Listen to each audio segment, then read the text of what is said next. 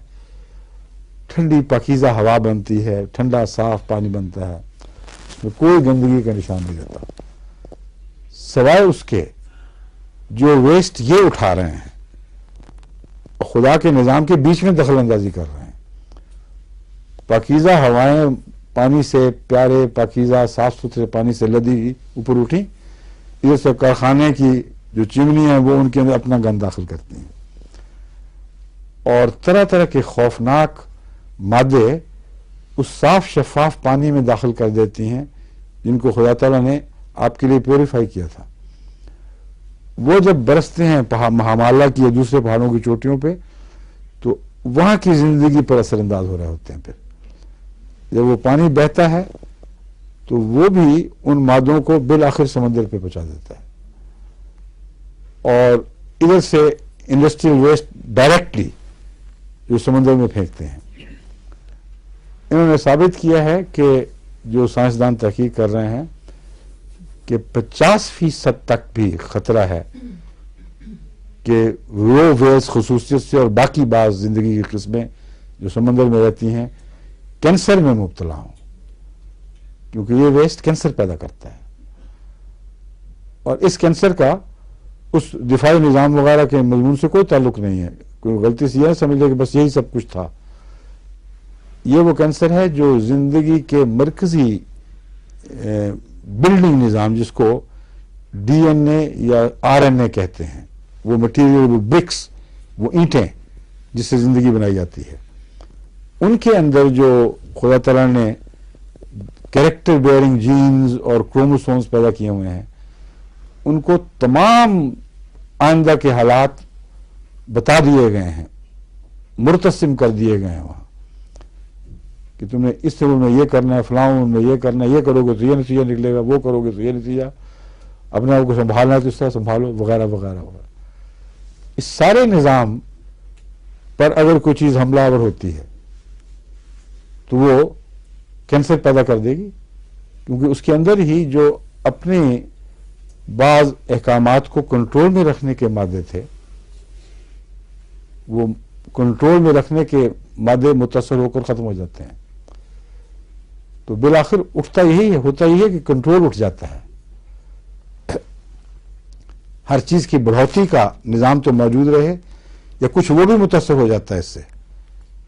اور ڈیفارم بیبیز جو پیدا ہوتے ہیں ضروری نہیں کینسر کے نتیجے میں پیدا ہوں، وہ ان کیمیاؤں کے نتیجے میں جو بڑھوتی کا نظام ہے، جب اس پر اندرونی نظام جو اینٹوں میں لکھا ہوا ہے، جب وہ ہٹ کرتی ہیں شعاعیں یا ریز یا کیمیا، تو اس نظام کے مجروح ہونے کے نتیجے میں جو بچے پیدا ہوں یا انسانی جسم کی جو صحت مند چیزیں نشو و نما پانی چاہیے تھیں، وہ رک جاتی ہیں. کہیں کوئی اندھا ہو جائے گا، کہیں کوئی بہرا ہو جائے گا، کہیں اس کے اندر ہڈیاں بڑھنے کا نظام ختم ہو جائے گا، بونا ہو جائے گا، کچھ یہ ہو جائے گا، وہ ہو جائے گا. یہ سارے اثرات وہ ہیں جو کینسر نہیں کہلاتے، کیونکہ یہ بڑھوتی کے جو مادی ذرات ہیں ان کو مفلوج کرتے یا منفی صورت میں متاثر کر دیتے ہیں. وہ پہلا حصہ جو کنٹرول والا حصہ ہے، جو بعض دوسرے رد عمل کے نتیجے میں بھی مفلوج ہوتا ہے، جو میں پہلے بیان کر چکا ہوں.